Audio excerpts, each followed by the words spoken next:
Bom dia a todos. Bom dia, presidente Veloso. Parabéns pelo fórum, parabéns pela escolha do tema. O momento é apropriado para discutir novamente a inserção brasileira no mundo internacional. É um tema que tem sido fruto de reflexão do IED neste ano, com maior intensidade. E eu gostaria de seguir aqui um roteiro, eu não vou fazer a apresentação PowerPoint, dizendo a princípio que nós estamos vivendo um momento de incertezas na economia brasileira, a ausência de vigor de crescimento, aliado à súbita alta do dólar, as dúvidas sobre a solidez fiscal, a inflação, reduziram a confiança na nossa capacidade, da nossa política econômica de devolver ao Brasil os níveis de crescimento desejados. O modelo baseado na expansão do crédito e dos incentivos a setores de consumo já dá sinais de esgotamento há algum tempo. Do lado externo, embora nos Estados Unidos as perspectivas econômicas tenham melhorado, a ponto de tornar iminente a revisão da política de afrouxamento monetário, e na Europa, o ritmo de crescimento econômico no corrente ano parece que é um pouco menos desfavorável, ainda não há segurança que vai ter uma nova etapa e dinâmica na evolução das economias mais avançadas. Na economia chinesa, pelo menos por enquanto, a desaceleração pode não ter a gravidade com que alguns analistas anteciparam, mas, de qualquer forma, é patente que seu reflexo sobre o ciclo de preços de commodities já afeta países exportadores como o Brasil, o que nos afasta da zona de conforto em que as nossas contas externas permaneceram por quase uma década a despeito dos déficits comerciais crescentes na indústria. Diante das dificuldades internas e externas, a retomada da atividade econômica brasileira exigirá uma visão renovada da própria indústria, de modo a dotá-la de um perfil mais moderno, mais vibrante e, principalmente, com maior produtividade. Só assim ela desenvolverá o potencial de geração de riqueza que sempre possuiu e que pouco foi aproveitado nos anos recentes. A indústria de transformação já foi um motor importante do nosso crescimento no passado e teve uma trajetória recente de crescimento modesto em relação ao agronegócio, à extração mineral e aos serviços. Seu baixo desempenho nos últimos 3 anos também foi determinante da diminuta evolução da economia brasileira no período.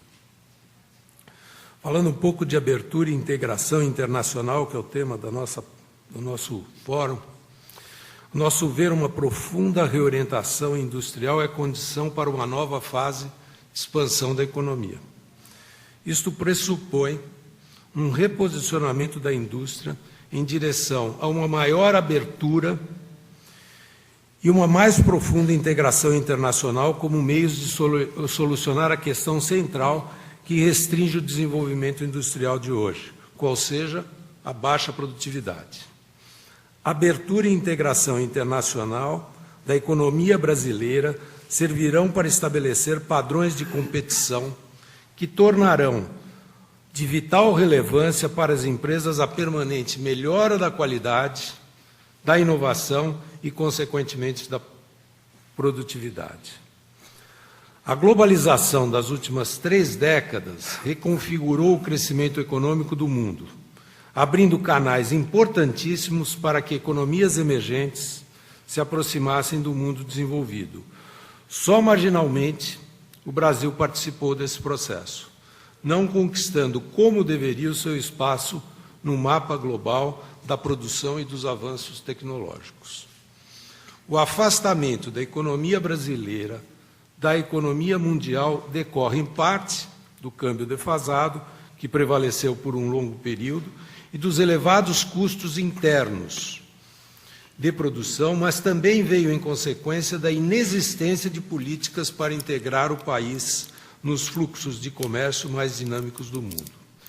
Estando ausente das cadeias industriais globais, nossa economia volta ao seu mercado interno e amplia sua especialização em commodities, o que, a longo prazo, pode ter efeitos no nosso crescimento, negativos até. A atual perspectiva de efetivação de grandes acordos internacionais, onde o Brasil não está incluído, evidencia o atraso do país nessa matéria e a necessidade de rapidamente ser estabelecida uma política para reverter a situação, incluindo uma revisão do Mercosul. O sucesso dos processos de abertura das economias emergentes ao comércio exterior e ao investimento estrangeiro, que permitiram maior absorção de tecnologia e crescimento das exportações, dependeu também de políticas nacionais. Despontaram mais os países que combinaram as condições econômicas favoráveis, câmbio, tributação, financiamento e infraestrutura, e formação de redes domésticas entre as empresas integradoras e fornecedoras de peças, componentes, equipamentos e sistemas de logística. Na moderna era da globalização, as políticas de desenvolvimento que pretendam uma maior participação nas cadeias de geração de valor devem contemplar novas formas de integração comercial, onde as reduções de tarifa e os acordos de livre comércio promovem a facilitação e o barateamento das importações e, consequentemente, maior competitividade nas exportações. Importar para exportar. O incentivo à internacionalização também da empresa nacional. Importar para exportar significa manter proximidade e ter como referência para a produção doméstica a estrutura de custos internacionais. Significa ainda criar um canal de atualização tecnológica para a produção interna. Já a internacionalização da empresa é fundamental para a conquista e renovação ao longo do tempo dos padrões de qualidade, governança, inovação e produtividade impostos na competição a nível global. Para promover, de fato, a integração às cadeias globais, é necessário cuidar da atração do investimento estrangeiro, mas é preciso também estimular a internacionalização das empresas nacionais. Cabe insistir em um ponto: uma estratégia de desenvolvimento industrial adequada ao Brasil não pode prescindir da abertura do comércio exterior e da internacionalização das empresas, porque os ganhos obtidos com a concorrência no mercado local e em mercados do exterior pela empresa internacionalizada se disseminam pela economia. A intensidade dos ganhos vai depender dos avanços na produtividade geral da economia doméstica, o que implica na melhoria da educação, da infraestrutura, dos sistemas de comunicação e dos sistemas tributários. Nas condições atuais da economia mundial, certamente a maior participação nas cadeias globais de valor será uma condição para a aceleração do crescimento de qualquer economia que almeja uma aproximação com as economias mais avançadas, como é o caso da economia brasileira. Essa integração vai exigir políticas comerciais distintas daquelas executadas no passado. Uma ênfase que poderá ter efeitos positivos, no nosso caso, deve estar na busca de construção de nichos que acentuem nossas vantagens dinâmicas, apoiados em programas de inovação, sobretudo as articuladas ao agronegócio e às novas fontes de energia, renováveis e não renováveis. Certas linhas de uma nova política industrial poderiam auxiliar adicionalmente no objetivo do aumento da produtividade e da reorientação da indústria. Uma delas consiste em dar prioridade à desoneração tributária na base das cadeias produtivas e não nos bens finais de consumo. O objetivo é reduzir os custos dos insumos básicos produzidos no país para níveis que vigoram nos mercados internacionais. A diretriz beneficiaria não só os próprios segmentos de insumos, que aumentariam sua competitividade, como também os setores de bem de capital e bens de consumo que utilizam os insumos. Isso poderia viabilizar menores níveis de tarifas, tanto de importação de insumos como de bens finais, colaborando adicionalmente para o barateamento do investimento e da produção no país. elevando a produtividade industrial. Como é amplamente reconhecido, acelerar o investimento em inovação do país é decisivo para elevar a produtividade da indústria. O primeiro passo para a criação de um ambiente inovador é, sem dúvida, alocar mais recursos em pesquisa e desenvolvimento e intensificar os esforços para os avanços tecnológicos, como, aliás, as políticas de pesquisa e desenvolvimento e inovação vêm procurando fazer já há algum tempo. Nesse tema, cabe considerar que o Brasil se distanciou muito das outras nações no plano global. Segundo a Organização Mundial de Propriedade Intelectual, as companhias brasileiras registraram 587 pedidos de patentes em 2012, contra 1.208 das indianas, 958 das russas e 18.600 das chinesas. Precisamos reforçar as ações com grande capacidade de complementação e integração com setores ou iniciativas onde já formamos padrões de excelência e competitividade.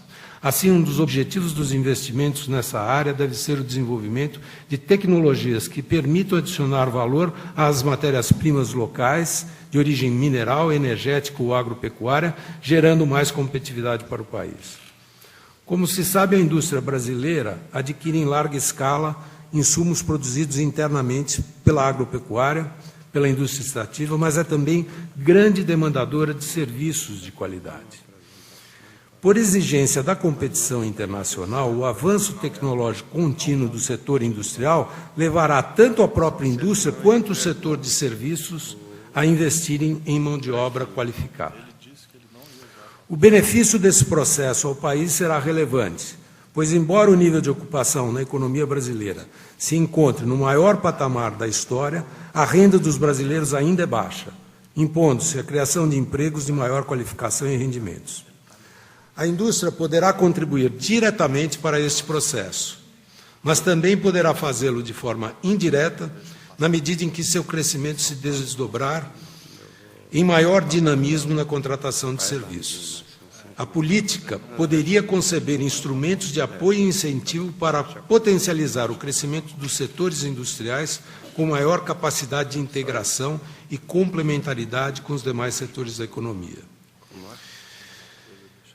Já foi observado que o atual déficit na competição externa de nossas empresas é um destacado fator limitativo do desenvolvimento em nossa economia de padrões de qualidade, governança, inovação e produtividade, vigentes na economia global. Por isso, precisamos perseguir com mais tenacidade do que temos feito até o momento a internacionalização dos grupos empresariais brasileiros. E, a propósito, nada disso passa por eleger campeões nacionais. Nesse contexto, pode ser analisada a legislação proposta pelo governo para a tributação do lucro das empresas brasileiras no exterior. O projeto pretende defender a base tributária do país, adotando apenas alguns pontos favorecedores da internacionalização das empresas. Ora, o que se espera de uma nova regulação sobre um tema que o país acumula significativo atraso frente a outras nações é que ela não cause um afastamento ainda maior. Na verdade, a reforma da regulação deveria ter o decidido propósito de contribuir para remover o distanciamento que nos separa de nossos concorrentes. O principal entrave do novo projeto à internacionalização das companhias brasileiras reside na proibição da consolidação vertical dos resultados. Isto é, a compensação do prejuízo em determinado país com o lucro em outro país. Uma providência defendida pelo governo para evitar o planejamento tributário e a erosão da base fiscal. A consolidação vertical não é sinônimo de renúncia tributária, mas permite um alívio momentâneo na pressão sobre o caixa das empresas no exterior. Esse instrumento pode acelerar a internacionalização, já que o investimento de nossas empresas fora do Brasil é financiado praticamente com recursos de caixa. Além disso, prejuízos em anos iniciais de operação Em novos mercados, é uma ocorrência usual. Nesse sentido, a compensação de resultados estimula o autofinanciamento e é determinante de maior crescimento dos negócios no exterior.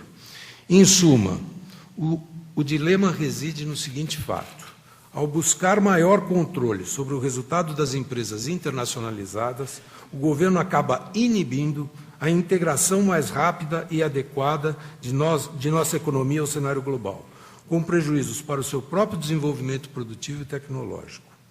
A solução do impasse não está em proibir, mas sim em regulamentar adequadamente as condições de acesso à consolidação de resultados, que deve valer apenas para os resultados operacionais em países que não são paraísos fiscais e que mantêm acordos de intercâmbio de informações com a Receita Federal.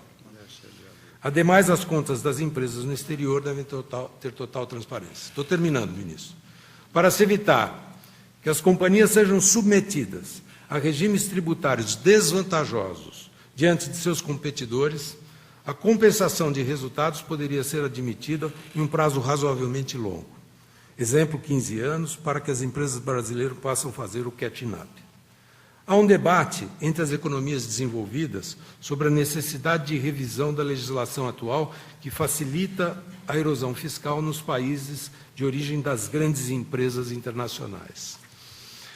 Dado o estágio diferente da nossa economia, não cabe ao Brasil antecipar-se a esse processo e adotar medidas desfavorecedoras à sua internacionalização. Se e quando os demais países vierem a modificar ou unificarem as suas legislações, aí sim, com as devidas salvaguardas que podem ser adotadas desde já, é o caso de nos adaptarmos ao novo marco legal internacional. Obrigado.